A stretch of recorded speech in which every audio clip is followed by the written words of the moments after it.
Numerical frequency distribution और tabulation.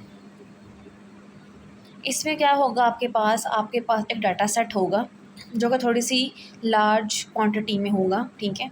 आपने क्या करना है, उसको टैबुलर फॉर्म में लिख देना है, बना देना है, ताकि फर्दर जब भी आप कोई भी स्टैट्स की टेक्निक उस पर अप्लाई करें तो इजीली वो चीज़ इजीली फार्मूला अप्लाई हो जाए और आपके रिज़ल्ट जो हैं वो एक ऑर्गेनाइज्ड वे में आपके पास आ जाएं, ठीक है।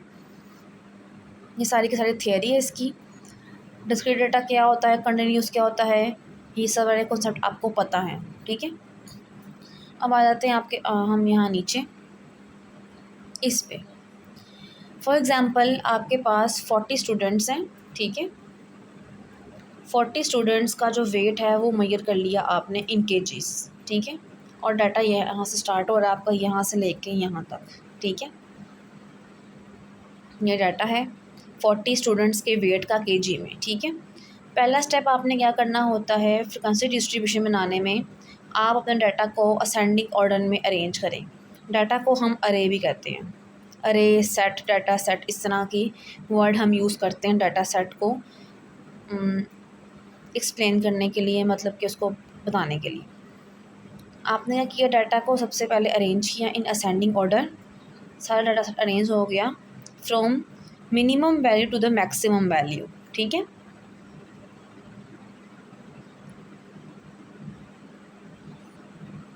ये लाइन इसको पढ़ने की जो रही है वो सिंपल और बेटर फॉर्म में है, बट हमें इम्प्रूवमेंट की ज़रूरत है इसमें, क्योंकि हमने इसको आगे फर्दर इस पे एनालिसिस करना है, ठीक है। आगे आप देख सकते हैं ये वाली फॉर्म कि 55 जो है 2 दफ़ा आया था, 56 2 दफ़ा आया था, 58 2 दफ़ा आया था। ये ठीक है रिप्रेजेंटेशन, मतलब गलत नहीं है। लेकिन स्टैटिस्टिक्स में जो बेस्ट आपके पास होती है ना टैबुलेशन फॉर्म, वो ये वाली होती है, जिसमें आप इंटरवल्स डिफ़ाइन कर दें, क्लासेस डिफ़ाइन करें और हर चीज़ को इस तरह से लिखें ताकि वो और कंसाइज हो जाए चीज़, ठीक है। अब इसको बनाने के लिए कुछ स्टेप्स होते हैं जो कि यहाँ पे लिखे हुए हैं। फॉर्मिंग ऑफ फ्रीक्वेंसी डिस्ट्रीब्यूशन, इसके ये स्टेप हम डिस्कस करेंगे कि हमने ये वाली फॉर्म जो कि कह लें कि एक अच्छी और प्रेजेंटेबल फॉर्म है, हमने अपने डाटा को इसमें कैसे कन्वर्ट करना है, उसके कुछ स्टेप्स हैं 3-4 मेन, वो हम अब पढ़ेंगे। फर्स्ट स्टेप हमारे पास यही होना चाहिए कि डाटा सेट को आप अरेंज कर लें असेंडिंग ऑर्डर में, ताकि जब आप नेक्स्ट ये क्लासेस जब बनाएंगे तो आपको बहुत आसानी हो जाएगी टैली और फ्रीक्वेंसी का कॉलम बनाने में, ठीक है। फर्स्ट स्टेप में आप क्या करें, अगर आप मैनुअली काम कर रहे हैं तो सॉफ्टवेयर पे करेंगे तो वो तो खुद ही आपको सारा का सारा काम जो है वो कर देगा। नंबर 1 पे आप करें, डाटा को अरेंज कर दें इन असेंडिंग ऑर्डर, ठीक है। नंबर 2 पे आपने क्या करना है कि आपने मिनिमम और मैक्सिमम वैल्यू जो है वो फाइंड आउट करनी है, डाटा की minimum and maximum value data की, उसको माइनस कर देना है ताकि आप रेंज निकाल सकें। रेंज का फॉर्मूला होता है maximum value in your data set minus minimum value in that set, ठीक है। वो आपने किया, आपके पास एक आंसर आ जाएगा, ठीक है। 3 पे आपने क्या करना है, आपने number of classes find out करनी है, नंबर ऑफ़ क्लासेस, ये चीज़ ये वाली कि यहाँ पे 1 2 3 4 5 है ना, आपके डाटा सेट के अकॉर्डिंगली ये वाली जो क्लासेस हैं कितनी बननी चाहिए, ठीक है। वैसे तो कोई हार्ड एंड फास्ट रूल नहीं है इसका, आप रूल ऑफ थंब जो कहता है ना वो ये कहता है कि 5 और मोर देन 5 से लेके 25 तक मैक्सिमम आप अपनी जो क्लासेस की नंबर ऑफ़ क्लासेस है ना वो बना सकते हैं। मोर देन 25 को भी आप हैंडल नहीं कर पाएंगे, ठीक है। वैसे ये केस आता नहीं होता, बहुत रेयर होता है कि ये वाला केस आए। अमूमन 5 10 12 तक ही आपका क्वेश्चन जो है वो हो जाता है, मतलब कि एंड क्लासेस का, मतलब कि यहाँ 5 है ना, तो मैक्सिमम यहाँ पे 10 या 12 तक बन जाएंगी, इससे एक्सीड नहीं करती हैं। ठीक हो गया। अब इसका एक फॉर्मूला भी है, अगर आप चाहें तो आप उससे भी अपना जो है नंबर ऑफ़ क्लासेस वो फाइंड आउट कर सकते हैं। उससे हम डिनोट करते हैं small k which is equal to 1 plus 3.3 log of n।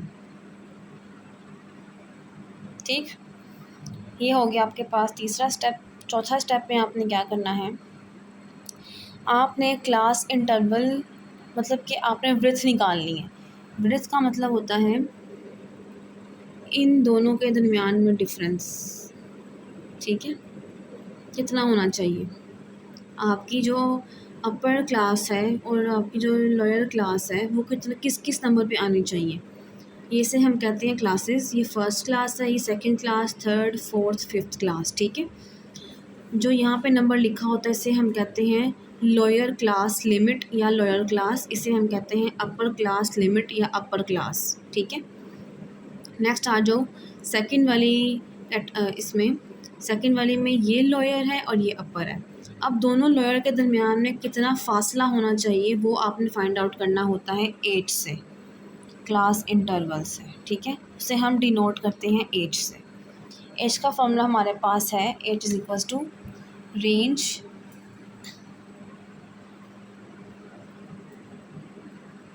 Divided by k. ठीक है, और अब आप जो है वो अपना आराम से डाटा सेट को लोअर लिमिट और अपर लिमिट जो है फाइंड आउट कर सकते हैं, ताकि आपके पास जो है वो ऐसे क्लासेस बन जाए।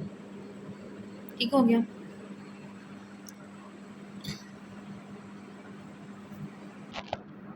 स्पेसिफिकली अब हम ये केस देख लेते हैं। अब इस केस में आप देख रहे हो डाटा सेट डेसिमल्स में है। ठीक है, तो इसमें आपकी मर्ज़ी है, नंबर ऑफ़ क्लासेस जो हैं वो आप कम ज़्यादा कर सकते हैं।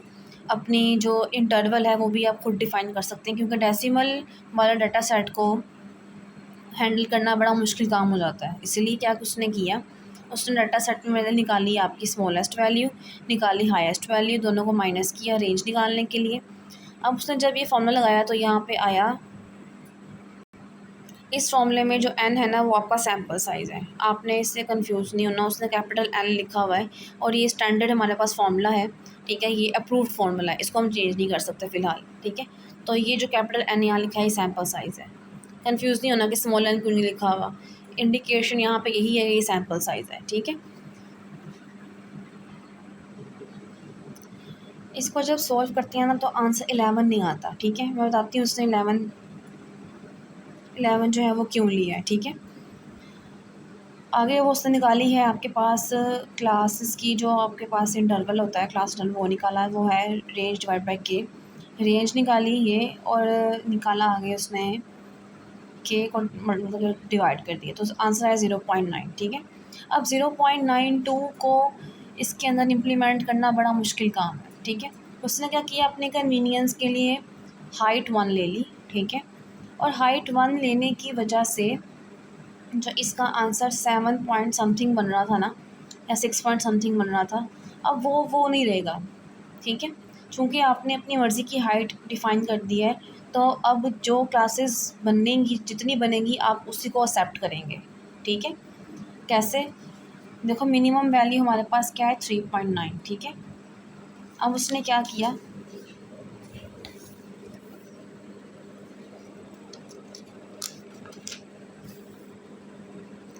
उसने क्या किया, अपनी कन्वीनियंस के लिए स्टार्टिंग पॉइंट आप ले लिए 3.5 विच इज़ एक्सेप्टेबल।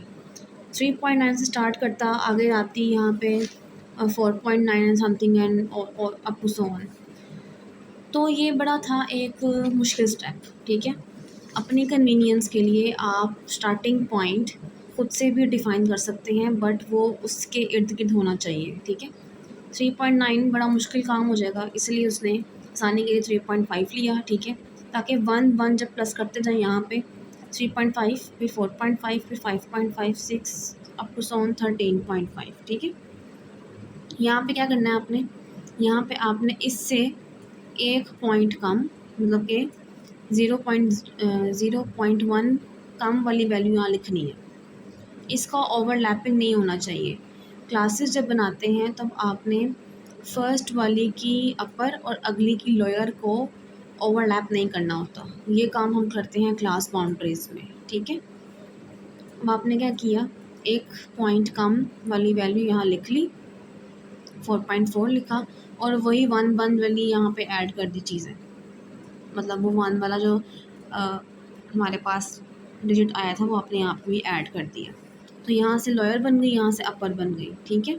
अब टैली क्या होता है? टैली होता है, आप अपनी डाटा सेट की अरे में देखते हैं, ये पूरी अरे में आप देखते हो कि कहाँ कहाँ पे वो वाला इस रेंज में जो जितने भी मेरे पास आते हैं वैल्यूज़, वो कितनी दफ़ा यहाँ पे आई हैं, ठीक है। अब जैसे उसने कहा है कि मेरे पास 3.5 से लेके 4.4 तक मैंने ढूंढनी है, डाटा सेट में कौन कितनी कितनी वैल्यू होंगी, तो एक वैल्यू कोई ना कोई आई होगी बस, ठीक है। सिमिलरली आपने आगे भी ऐसे करना है, जो नेक्स्ट क्लास है 4.5 से लेके 5.4 तक जितने भी वैल्यूज़ आती हैं वो आपने यहाँ लिख लेनी है। और ये बात आपको पता है कि जब 1 2 3 4 5 वैल्यू आती है तो हम इसे कट कर देते हैं।